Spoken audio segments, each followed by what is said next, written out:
Halo semuanya, perkenalkan nama saya Imam Zulfan Mufid dengan NIM 11231031. Pada video kali ini, saya akan mendemonstrasikan hasil pengerjaan tugas 3 sistem paralel dan terdistribusi, yaitu pembuatan Distributed Synchronization System. Jadi tujuan dari sistem ini adalah membangun cluster terdistribusi yang bisa mengelola lock, queue, dan cache secara konsisten. Sistem ini dirancang untuk memiliki fault tolerance yang tinggi, yaitu kemampuan sistem untuk tetap beroperasi dengan benar meskipun ada node yang mati.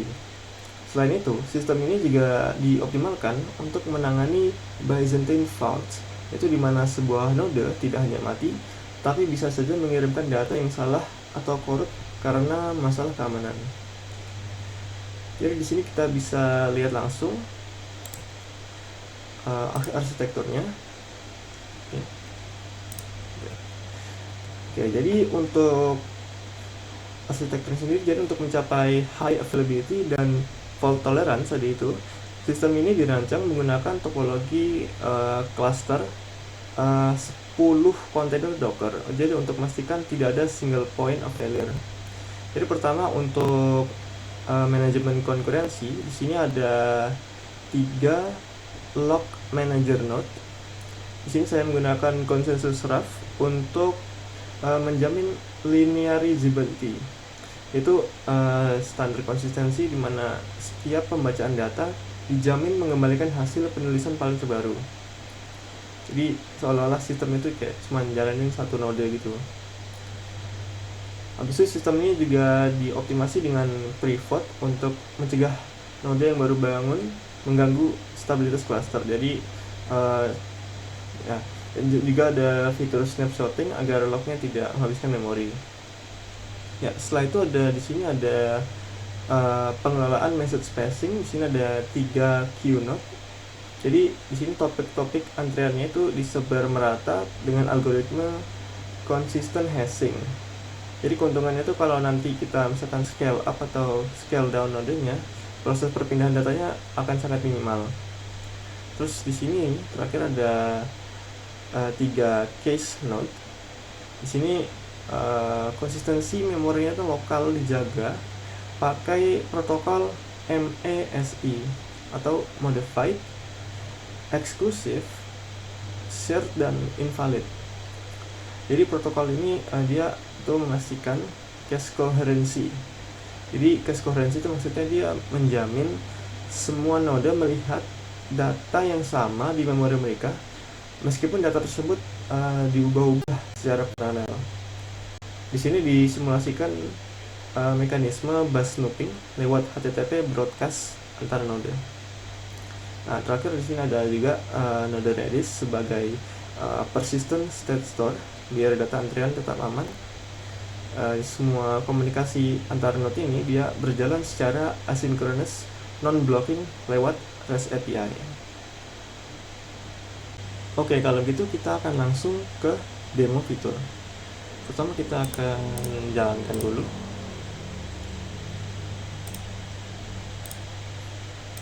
Kita akan dockernya dengan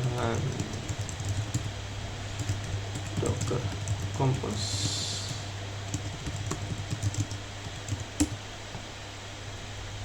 Oke.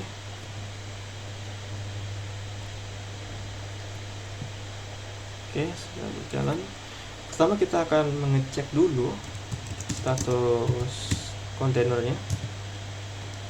Ya, di sini bisa terlihat kalau status kontainernya semuanya di sini sudah healthy. Dan di sini juga terlihat bahwa sesuai arsitekturnya tadi dia ada 3 lock, 3 queue, dan ada juga 3 cache. Oke, jadi pertama kita akan demo untuk distributed lock. Ya, jadi dalam algoritma RAF itu dia semua perubahan state-nya harus melalui seorang leader.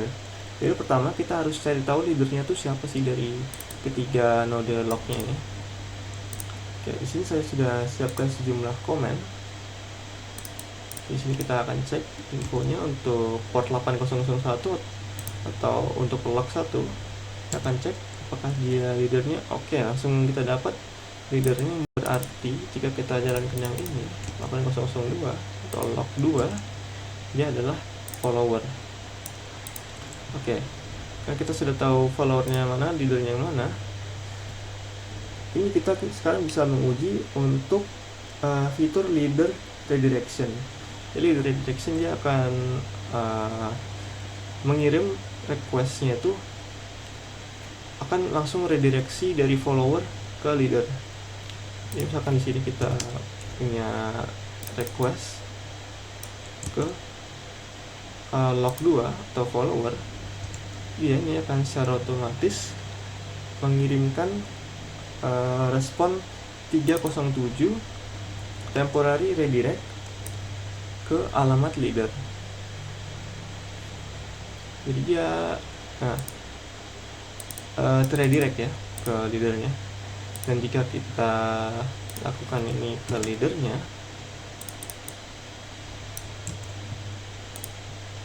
request ke leader, oke, dia statusnya adalah oke, dan memberikan status granted yang berarti sistemnya sudah berhasil untuk melakukan leader redirection.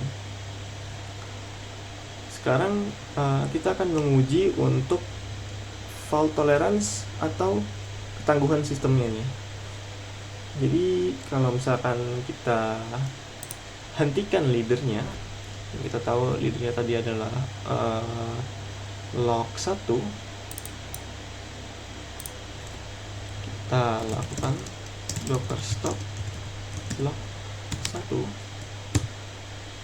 Oke, di sini leadernya dia sudah saya matikan, dan sekarang sistem dia melalui sebuah transisi untuk memilih leader baru.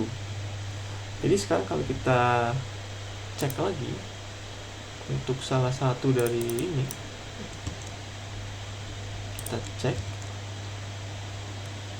ya, jadi di sini kita bisa lihat kalau yang tadi dia follower, dia sekarang terpilih menjadi leadernya. Ini berarti sudah terbukti kalau fitur automatic failover itu sudah bekerja.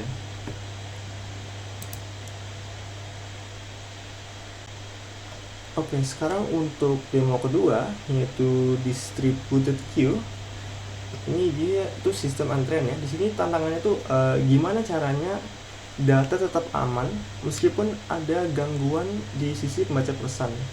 Di sini saya memakai sistem manual acknowledgement atau ACK untuk menjamin at least once delivery. Oke, jadi pertama ini saya akan melakukan enqueue dulu ke node Q1. Di sini ya, saya akan menyimpan data sensor A ke Q1. Ini walaupun datanya saya simpan di Q1, saya bisa ambil ini dari Q3. Jadi node Q3 ini dia bakal jadi proxy buat nyari pemilik datanya. Jadi saya bisa melakukan deq ini dengan log Q3,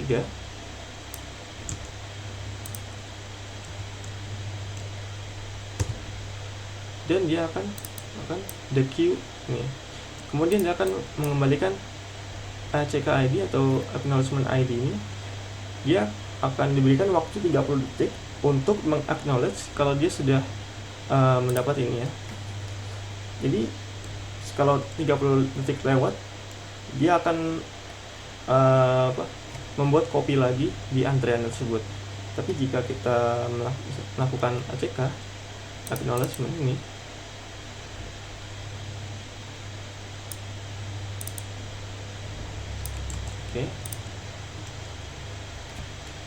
dan ini ACK ID yang kosong ini tadi kita isi dengan ini,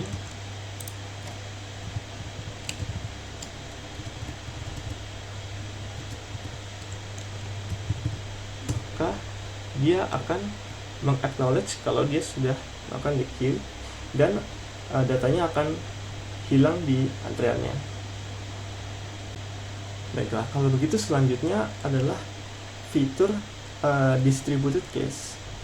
Jadi di fitur ini kita bakal lihat bagaimana protokol MESI itu dia menjaga data tetap sinkron di semua node. Oke, jadi pertama saya akan mencoba untuk meletakkan data di salah satu node case. Sini saya akan taruh di 8007 atau node case 1. Oke, terus saya akan mengecek node case 1 tersebut. Di sini kita bisa lihat ya, kalau sekarang state-nya dia adalah M, jadi berarti datanya ini dia sudah terpegang di case node 1 ini. Selanjutnya kita bisa mengakses data yang sama ini dari node lain. Di sini saya akan mengambil data ini dari port 8008 atau node case 2. Oke, sudah lihat. Oke, dia sudah mendapat datanya. Dan jika kita cek lagi statusnya 8008, di sini akan terlihat kalau statusnya berubah menjadi S atau shared, berbagi. Berarti dia kedua node ini dia berbagi data tersebut. Oke, sekarang saya akan melakukan update data ini yang di share tadi ini. Oke, sekarang saya akan melakukan update ini di node 8008 atau case 2. Jadi value ini data versi 2 nya. Oke, statusnya terupdate. Dan jika saya mencoba untuk mengecek lagi data ini di node 1 tadi, dia adalah state-nya berubah menjadi I atau invalid. Ini karena dia sudah tertinggal value-nya, dia masih memegang version 1, sementara yang terbaru adalah version 2 ini. Jadi secara otomatis dia tertinggal, jadi datanya tidak aman gitu, dia aman gitu, tidak kadaluarsa gitu. Oke, untuk fitur terakhir, sistem ini dia juga memakai PBFT atau Practical Byzantine Fault Tolerance, jadi untuk menangani Byzantine failure. Jadi kita bisa cek proses verifikasi ini dia melalui audit log. Ya, kita jalankan ini, dia akan mengecek untuk log 1 ya, tadi granted tadi itu. Di sini kelihatan ya kalau transaksi ini dia ada digital signature-nya. Ini digital signature MAC SHA 256. Jadi kalau ada node yang palsu gitu atau manipulasi pesan, tanda tangannya akan gagal divalidasi dan transaksinya akan tertolak. Baiklah, di sini jadi untuk bagian terakhir yaitu performance test. Di sini saya akan menggunakan tool load testing tool ya, open source bernama Locus. Di sini saya akan menggunakan kasus di mana ada 50 user, kemudian nilai ramp up yaitu user per second-nya yaitu 10. Kemudian hostnya saya akan menggunakan port 8002 atau di sini ada itu ya, not log 2 dari distributor log tadi. Kemudian kita search saja langsung. Kemudian kita akan lihat bagian chartnya di sini. Dan di sini ada terlihat ya 3 chart, request per second, response times, dan number of user.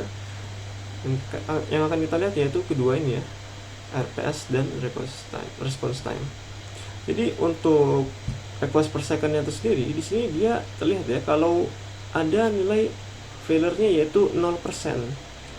Berarti dia ini sangat tidak ada failure yang terjadi. Dan kemudian untuk response time sendiri itu dia sudah konsisten ya, di bawah 100 milisecond. Dan terlihat di sini kalau dia menghover di antara 50-an sini. Jadi dia sudah membuktikan kalau horizontal scaling dan sharding yang dibuat lewat consistent hashing itu sudah sangat efisien. Jadi dari ini kita sudah bisa membuat kesimpulan bahwa proyek ini sudah berhasil menggabungkan protokol-protokol seperti RAF, PBFT, dan MESI ke dalam satu cluster Docker yang solid. Ya, tapi tentu saja ada tantangan-tantangannya sendiri saat membangun proyek ini, yang terutama yang paling diingat yaitu bagian distributed lock, karena sempat ada masalah di bagian split brain, yaitu gara-gara pengiriman heartbeatnya dia terhambat loading mati. Habis itu juga ada ngerombak bagian komunikasinya supaya jadi dia non blocking supaya tetap stabil. Untuk bagian teknisnya mungkin itu saja, detailnya akan ada di laporan PDF. Mungkin itu saja dari saya yang bisa saya sampaikan dari demo ini. Saya ucapkan terima kasih atas perhatiannya,